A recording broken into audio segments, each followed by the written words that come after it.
Assalamualaikum warahmatullahi wabarakatuh. Kita akan bahas ya pertemuan 2. Seperti yang sudah dibahas nih di pertemuan sebelumnya, salah satu yang dibahas yaitu model pengembangannya. Nah, itulah yang akan dibahas di pertemuan kali ini, yaitu model pengembangan PL. Nah, untuk membuat atau merancang sebuah perangkat lunak ya, ini mesti ada tahap-tahapannya atau harus ada aturannya. Jadi nggak ujuk-ujuk kita melakukan coding, tidak. Seperti kalian contohnya membuat skripsi nanti ya kan, yang langkah awal yang kalian ambil kan, pertama pasti menulis bab 1 dulu ya kan. Bab 1 itu yaitu pendahuluan, lalu habis bab 1 selesai yaitu bab 2 landasan teori, lanjut lagi ke bab 3, bab 4 dan sampai penutup bab 5. Nah, ini ada model-modelnya nih. Model waterfall, model prototype, sampai model scrum. Nanti kita bahas satu-satu ya untuk modelnya. Yang pertama adalah model waterfall. Namanya waterfall. Waterfall ini kan air jatuh. Nah, seperti air terjun gitu kan, yang dari atas ke bawah. Nggak mungkin air terjun itu bisa balik lagi ke atas. Nah, nggak tahu deh kalau bisa balik lagi ke atas airnya ya. Berarti kan ada yang aneh, ada yang menjanggal gitu. Nah, waterfall ini adalah dari atas ke bawah. Oke. Nah, ini waterfall ini disebut juga dengan siklus hidup klasik. Jadi ya berurutan ya. Dari tahap 1 baru ke tahap selanjutnya hingga tahap terakhir gitu. Oke. Nah, pada prinsipnya hasil dari setiap tahap adalah satu atau lebih dokumen yang disetujui. Jadi setiap tahapnya adalah adanya persetujuan ya, sign off. Tahap berikutnya tidak boleh dimulai sampai tahap sebelumnya selesai. Jadi sebelum tahap 1 ini selesai, tidak boleh ke tahap berikutnya. Jadi harus diselesaikan dulu gitu. Nah, ini dia. Pertama adalah requirement definition, lalu lanjut ke system and software design, implementation and unit testing, integration and system testing. Terakhir adalah operation and maintenance. Apa itu requirement analysis and definition? Langkah ini merupakan analisa kebutuhan sistem. Jadi di dalamnya ini berupa layanan-layanan sistem, kendala, tujuan ya, yang ditetapkan melalui konsultasi dengan pengguna sistem. Ya, kemudian didefinisikan secara rinci yang berfungsi sebagai spesifikasi sistem. Jadi di sini adanya terjalinnya komunikasi pertama kali ya antara si pembuat program dengan si pengguna program. Maunya si pengguna program ini, user ini seperti apa sih ya yang dibutuhkan, seperti itu, sampai terjadinya win-win solution. Jadi sama-sama enak lah, sama-sama tahu gitu. Sama-sama menemukan bahwa si user ini pengen membuat apa, seperti itu. Oke. Bagi ya, ini misalkan ya untuk aplikasi web, analisa kebutuhannya ditinjau dari kebutuhan admin dan user. Dijelaskan ya secara ringkas kebutuhan apa yang bisa dilakukan oleh admin dan user. Contoh untuk web, user ini dapat login, dapat melakukan pembayaran, membeli produk dan lain-lain. Kalau untuk aplikasi desktop ya pada program penjualan misalkan kasir, seperti itu ya kebutuhannya. Setelah itu system and software design. Ya. Jadi hardware dan software ini membangun arsitektur sistem secara keseluruhan. Jadi struktur datanya, arsitektur PL, interface-nya, logi sampai algoritmanya ya kan. Seperti itu. Nah, proses desain akan menerjemahkan syarat kebutuhan perancangan PL yang dapat diperkirakan sebelum dibuat coding. Jadi didesain dulu nih sebelum buat coding ya. Seperti aplikasi web ya, dengan beberapa desain database menggunakan IRD atau LRS. Desain struktur program menggunakan struktur navigasi, dan desain sistem menggunakan UML, seperti itu. Selanjutnya adalah implementation and unit testing.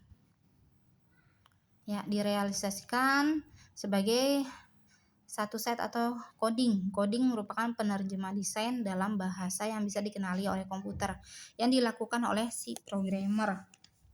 Kemudian dilanjutkan dengan testing terhadap pengujian unit dengan melibatkan verifikasi setiap unit agar memenuhi spesifikasi. Ya, contohnya pembuatan code program menggunakan softwarenya menggunakan Dreamweaver JAS 5, CS6, terus database-nya ini MySQL ya, script untuk penjelajah web menggunakan JavaScript dan seterusnya. Web ada dua, web design, web programming. Web programming lebih ke pemrogramannya. Kalau web desain kan ketampilannya ya kan, HTML, JavaScript, CSS itu aja. Nah, biasanya juga programmer ini harus mengecek lebih dari satu browser, misalkan Chrome oke, ya udah gitu kan, selesai. Enggak gitu. Jadi programmer ini Chrome, coba kita cek ke Opera atau Mozilla, ya kan, hancur enggak sih gitu kan. Jadi harus dicek, enggak mesti satu browser udah ya udah oke, enggak ya. Nah, yang keempat adalah integration and system testing. Program-program diintegrasikan dan diuji sebagai sistem yang lengkap untuk memastikan bahwa kebutuhan atau persyaratan PL telah dipenuhi. Setelah pengujian, baru PL sistem dikirim ke pelanggan. Contohnya nih, setelah tahap pembuat code program dilakukan pengujian program ya,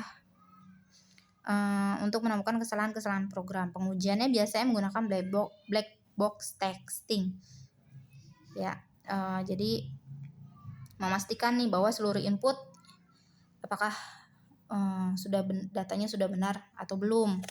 Nah, contoh black box kan, misalkan login itu kan menggunakan email ya, menggunakan email misalkan. Nah, kirim kode OTP deh misalkan kan, loginnya itu masukin email. Nah, nanti kode OTP-nya itu kirim ke email gitu kan. Nah, biasanya kalau misalkan berhasil, dia kan kode OTP-nya itu kan akan muncul ya di email. Tapi kalau enggak, maaf, kode OTP, maaf, alamat email tidak dapat terbaca atau apa gitu kan. Nah, itu ini berarti adanya kesalahan seperti itu. Nah, itu salah satu contohnya. Itu baru email ya kan, belum lagi kalau misalkan kita masukkan nomor HP kode OTP-nya dikirim ke WhatsApp misalkan seperti itu. Nah, itu contohnya ya. Lalu yang kelima adalah operation and maintenance, pemeliharaan ya. Jadi ini adalah siklus hidup terlama nih di operasi and maintenance ini. Sistem ini dipasang dan digunakan oleh user. Perawatan melibatkan koreksi kesalahan yang tidak ditemukan sebelumnya, meningkatkan implementasi sistem dan meningkatkan layanan sistem saat persyaratan baru ditemukan. Nah, contoh pemeliharaan sistem akan terus dilakukan dengan korektif terhadap kesalahan yang mungkin terjadi, adaptif dengan peningkatan layanan sistem dan seterusnya. Jadi ya harus di maintenance ya dengan perjanjian waktu yang ditentukan, biasanya udah dikirim ke pelanggan kan. Terus kita maintenance misalnya 1 bulan ke depan di maintenance nih. Nah, ini dia ya kan, supaya meminimalisir kan kesalahan yang baru mungkin terjadi seperti itu. Nah, ini adalah kelebihan dan kekurangan juga pada model waterfall. Kelebihannya ini sangat spesifikasi ya setiap tahapannya. Lalu hasilnya pun akan lebih baik karena mempunyai proses yang urut dan bertahap. Jadi kualitasnya juga baik gitu. Nah, setiap proses atau setiap tahapnya ini memiliki spesifikasinya tersendiri. Oke. Setiap proses tidak dapat saling tumpang tindih. Jadi kalau ya proses pertama belum kelar, udahlah proses kedua dulu lah. Jadi nggak kayak gitu, jadi nggak saling tumpang tindih. Ini gimana nih, belum benar juga, udah balik lagi ke proses pertama. Jadi nggak ada tumpang tindih seperti itu ya. Lalu metode ini akan lebih baik digunakan jika kebutuhan sudah diketahui ya dari tadinya komunikasi tadi awalnya. Lalu kekurangan model waterfall. Kekurangannya ini pasti akan memerlukan waktu yang panjang dan lama ya, karena ya tadi setiap tahap itu harus benar-benar dilakukan dengan baik, benar-benar harus selesai dulu sebelum selesai tidak boleh ke tahap berikutnya. Lalu kesalahan kecil pada satu tahapan akan menimbulkan masalah besar ya jika tidak diketahui sejak awal pengembangan. Nah, makanya kesalahan kecil pun akan balik lagi ke tahap jika kesalahan misalkan terjadinya kesalahan di tahap kedua, kita akan balik lagi kan ke tahap pertama gitu kan. Jadi itu akan menimbulkan masalah yang besar karena juga akan memakan waktu yang cukup lama juga karena terkendalanya ke tahap berikutnya akan berulang lagi ke tahap sebelumnya lagi kan, dari awal lagi kan gitu. Lalu biayanya juga mahal di sini. Biayanya juga mahal ya karena pengerjaan waktunya juga panjang dan lama. Membutuhkan banyak riset dan penelitian pendukung untuk mengembangkan sistem. Sehingga pelanggan harus sabar karena pembuat PL baru dimulai pada tahap perancangan ya. Kenyataannya sulit untuk mengikuti aturan sekuensial karena iterasi sulit dilakukan untuk menyebabkan masalah baru ya. Oke. Jadi jangan kalau udah ada perjanjian, misalkan kita udah deadline-nya 3 bulan, kadang si user ini di tengah-tengah jalan minta untuk ada penambahan gitu ya kan, dari awal aja biasanya ada yang seperti itu. Jadi kan 3 bulan lagi kan, harus ngejar waktu juga gitu kan, si user minta penambahan lagi, karena seperti itu. Kalaupun nanti kan kita juga soalnya yang kena, kalau misalkan melebihi dari deadline 3 bulan, misalkan lebih seharinya itu kena penalti. Kalau lebih dari 3 bulan kan kena penalti kan, penaltinya itu sehari misalkan 1%. Nah 1% dari perjanjian harga awal 100 juta berapa, kalau seharinya yang 1%-nya sejuta, kalau seminggu dihitung berapa ya kan. Nah bukan masalah rugi, tapi masalah nama baik juga. Udah ngelewatin deadline 3 bulan, berarti ini nggak bagus nih kan, nama baik juga ya kan. Nah selanjutnya adalah model prototype. Prototype ini lebih ke interface ya, mockup ya. Prototype adalah mendefinisikan sejumlah sasaran PL berdasarkan kebutuhan dan pemahaman secara umum. Tidak bisa mengidentifikasi kebutuhan secara rinci ya untuk beberapa fitur-fitur dan fungsi. Tujuannya membantu dalam tahap analisis dan desain yang memungkinkan pengguna untuk melihat lebih awal apa yang akan dilakukan sistem, yaitu memfasilitasi validasi. Nah, prototipe ini sebagai model proses yang berdiri sendiri ya. Ini biasanya model prototipe ini pada itu ya, tugas akhir ya, D3 biasanya pakai ini. Nah, pembuatan prototipe biasanya digunakan sebagai teknik yang dapat diimplementasikan di dalam konteks setiap model proses PL, sehingga membantu stakeholder untuk lebih memahami apa yang akan dikembangkan ketika spesifikasi kebutuhan belum jelas. Nah, ini model prototipe ini melingkar begitu terus, dari komunikasi, quick plan, modeling, quick design, construction of prototype, development, delivery, dan feedback. Lalu komunikasi lagi, seterusnya seperti itu. Ya, terjadinya komunikasi antara si pembuat program biasa dengan si user. Lalu setelah adanya komunikasi, quick plan ya, perencanaan cepat atau simple. Terus modeling, quick design, biasanya pakai mockup ya. Nah, lalu ke construction and prototype. Ini interface-nya. Construction of prototype ya. Lalu ke sudah di construction, ke deployment, delivery, dan feedback. Setelah dikirim ke penggunanya dan adanya feedback dari si pengguna. Kalau misalkan penggunanya ini ada yang kurang nih di sini nih, tampilannya nih, ya udah balik lagi komunikasi, maunya seperti apa nih, lalu mutar terus seperti ini. Tahapan dalam model prototype dimulai dengan dilakukannya komunikasi ya antara tim pengembang PL dengan si pelanggan. Setelah komunikasi, tim pengembang bertemu dengan stakeholder untuk mendefinisikan sasaran keseluruhan PL, mengidentifikasi spesifikasi kebutuhan yang diketahui, dan menggambarkan definisi lebih lanjut pada iterasi selanjutnya. Lalu yang ketiga, pembuat prototipe direncanakan dengan cepat dan pemodelan dilakukan. Yang keempat, prototipe diserahkan kepada stakeholder untuk dievaluasi ya, dan memberikan umpan balik yang digunakan untuk persyaratan lebih lanjut. iterasi akan terjadi saat prototipe diperbaiki. Nah, itu dia.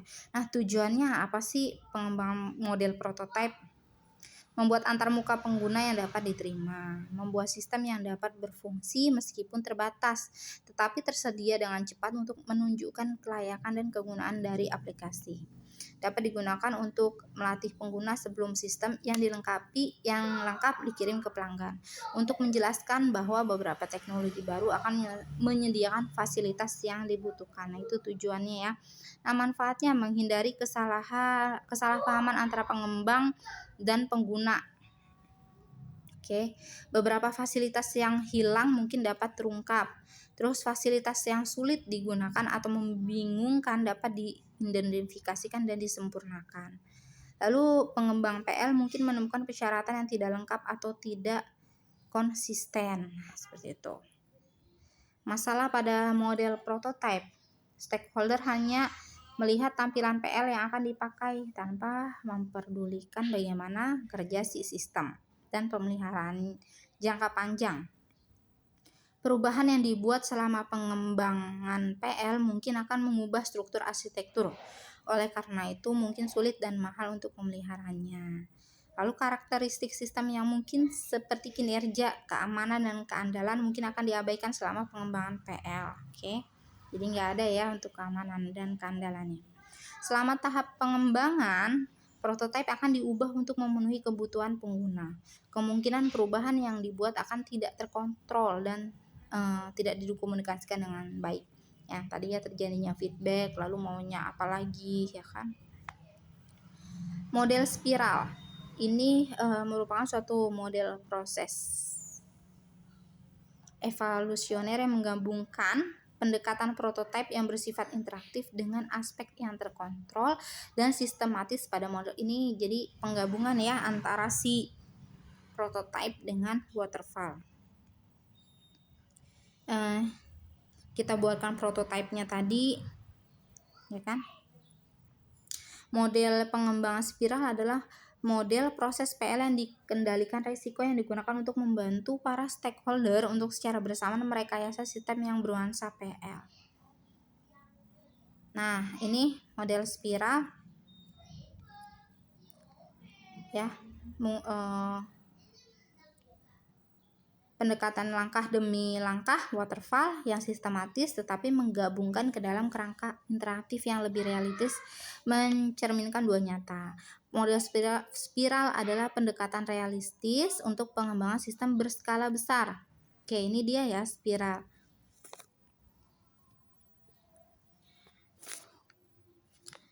Planning, modeling, construction, development, komunikasi. Dari komunikasi dulu. Komunikasi, planning, perencanaannya, modelingnya, di construction, lalu baru kirim ke pelanggan, ya kan? Nah, ini harus yang tadi waterfall. Jadi harus diselesaikan dari satu tahap ke tahap selanjutnya. Kalau belum selesai ya belum ke tahap selanjutnya. Seperti komunikasi udah dijalankan nih. Habis itu kita rencanakan seperti apa, ya kan? Lalu di modeling, di desain seperti apa. Setelah di desain, di construction. Di construction, ya kan? Habis di construction lalu dikirimlah ke pelanggan, ya kan? Nah, ini terjadinya prototipe ini ada feedbacknya lagi. Feedbacknya apa? Dari si pelanggan tadi, begitu seterusnya. Oke. Proses evolusioner ini dimulai dari titik tengah ya ke bagian luar spiral seperti jarum jam. Oke, start ya. Nah, resiko PL akan dipertimbangkan saat masing-masing gerakan dibuat dan titik pengukuran dicatat setiap saat langkah-langkah evolusioner dilewati. Lintasan pertama di sekitar spiral dapat menghasilkan spesifikasi produk.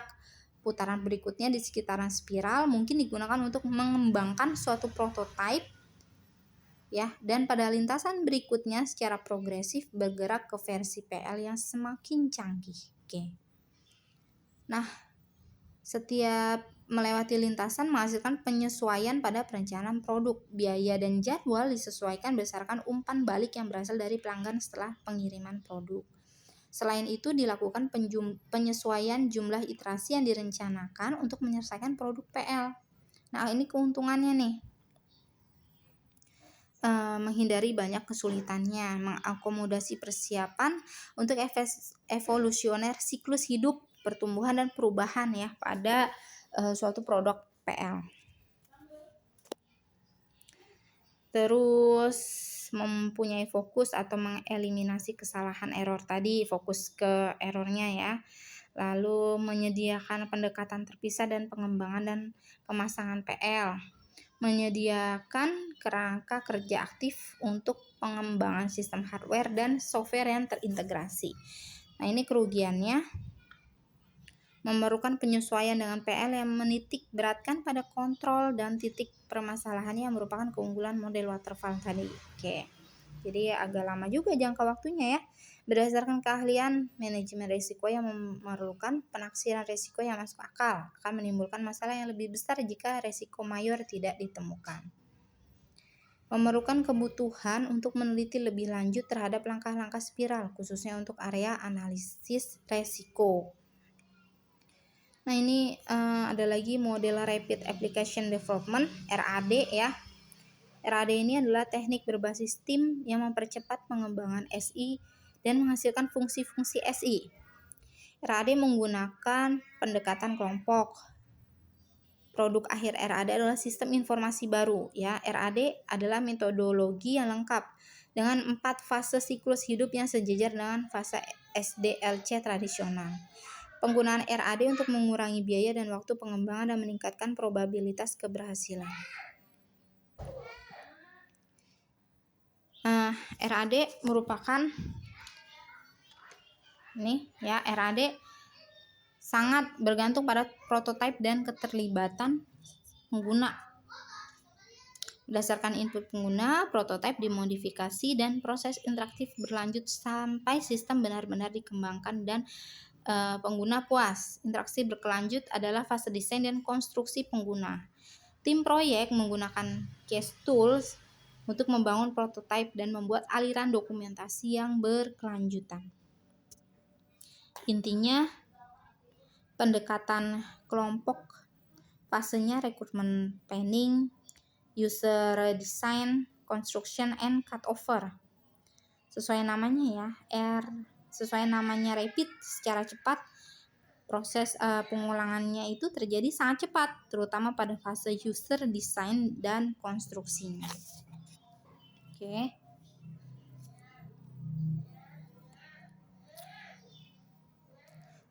Fase recruitment planning ya, fase ini menggabungkan elemen-elemen perencanaan sistem dan fase analisis SDLC. Pengguna, manajer, staf IT mendiskusikan dan menyetujui kebutuhan bisnis, ruang lingkup proyek, kendala, dan persyaratan sistem. Fase ini berakhir ketika tim menyetujui masalah-masalah utama dan mengizinkan dan mendapatkan izin manajemen untuk melanjutkan. Jadi di sini adanya harus adanya izin ya dari manajemen untuk melanjutkannya. Nah, yang kedua adalah user design. Sistem analisis ini mengembangkan model dan prototipe yang mewakili semua input, proses, output ya. Tim RAD biasanya menggunakan kombinasi teknik JAD, Joint Application Development, dan Case Tools untuk menerjemahkan kebutuhan pengguna ke dalam model.